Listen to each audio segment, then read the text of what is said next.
So, mga sangkay, may update po tayo ngayon tungkol po dito sa impeachment case ng ating Vice Presidente at mukhang naninilikado po talaga.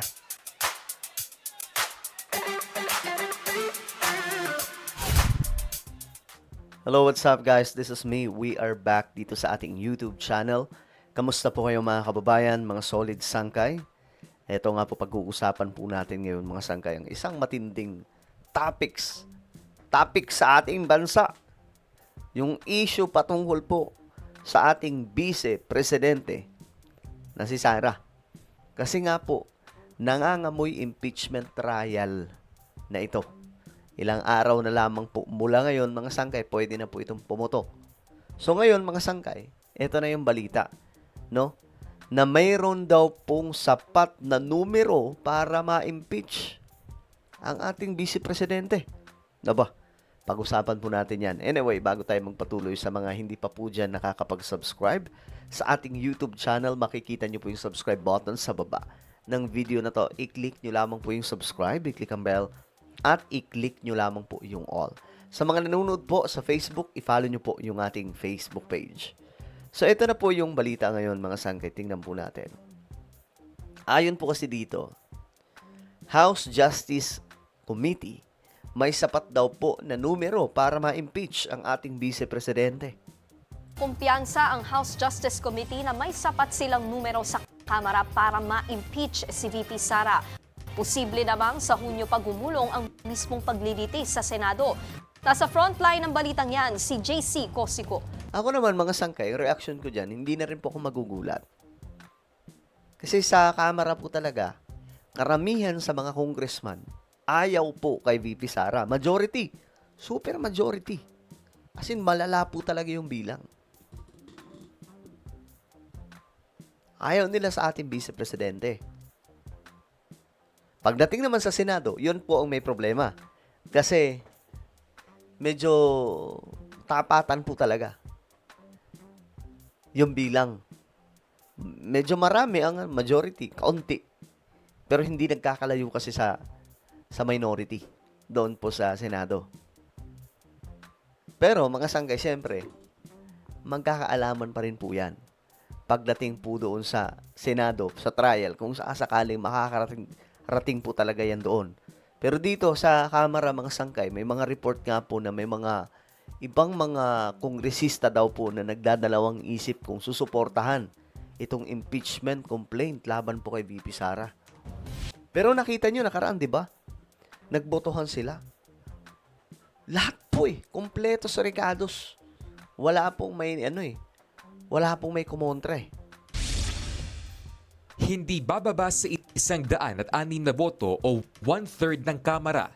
Yan ang kailangan para ma-impeach si Vice President Sara Duterte. Yan lamang po. Sa dami nila dyan, sigurado na. Kapag ma-impeach ang bise, iaakyat ng articles of impeachment sa Senado na siyang tatayong impeachment court. Ang House Justice Committee, kumpiyansa na maaabot ang numerong yan. Very high confidence it will go to the Senate for trial.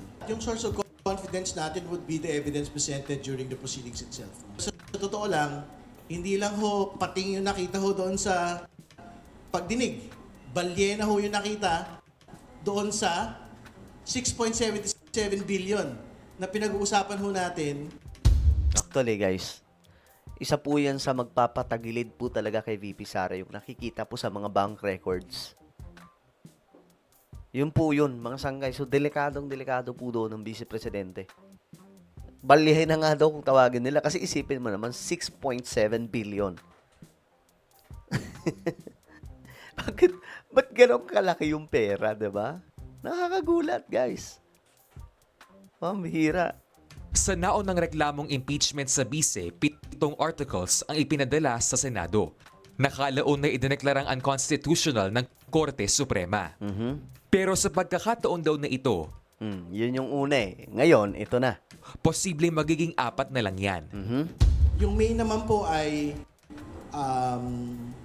unexplained wealth, bribery, yung po confidential funds, misuse, at ito po nga threats against the President. Sa ngayon, binabalangkas na ang articles of impeachment laban kay VP Sara. Sa Lunes, May 4, inaasama maaaprobahan yan sa komite bago itransmit sa plenaryo. Dito pagdedebatehan at pagbobotohan kung i-impeach ng Kamara ang bise. Ayan na. Pagbobotohan na.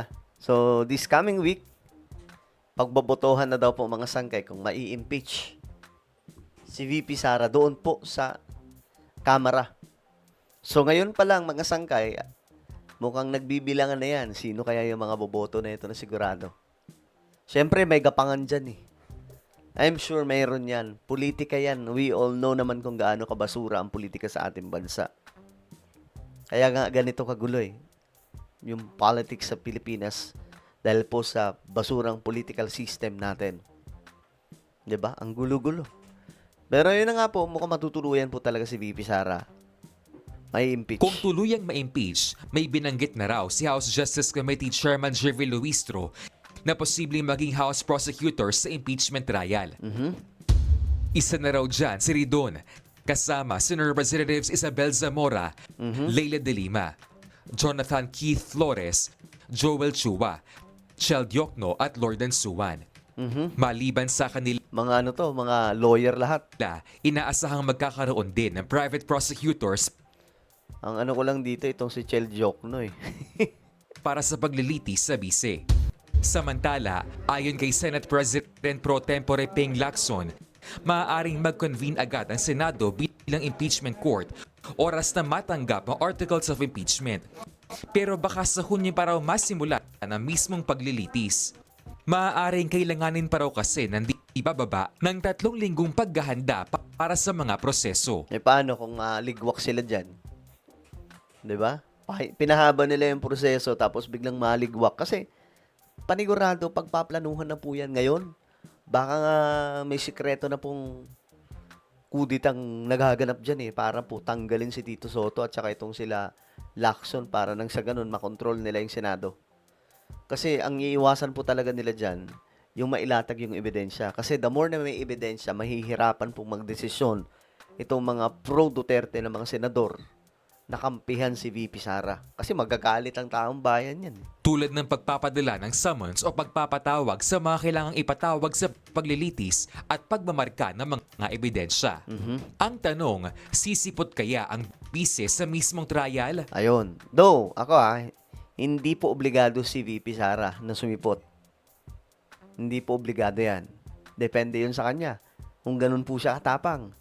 Pero kumbaga, ang Senado ay magiging home court advantage para sa kanya. Pero syempre, kahit pa sabihin natin na pwede niyang maging home court advantage, tandaan po natin, ebidensya pa rin po ang kailangan makita dyan. Ang sabi ng abogado ni VP Sara, handang humarap sa impeachment trial si VP Sara.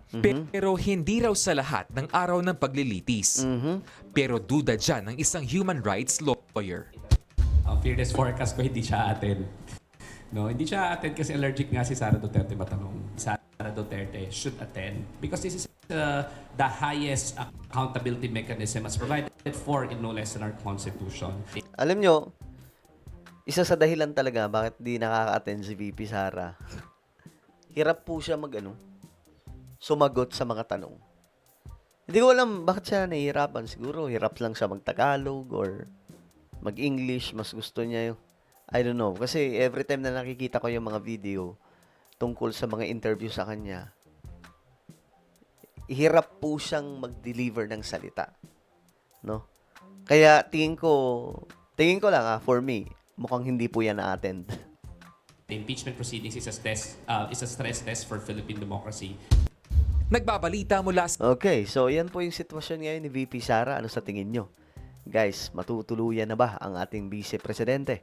Comment down below. Mayroon po tayong YouTube channel. Ito po yung Sangkay Revelation. Hanapin nyo po ito sa YouTube. Magaganda po yung topic natin dito. Alright? Kapag nakita nyo na, i-click nyo po yung subscribe, i-click ang bell, at i-click nyo po yung all. Ako na po ay magpapaalam. Mag-iingat pong lahat. God bless everyone.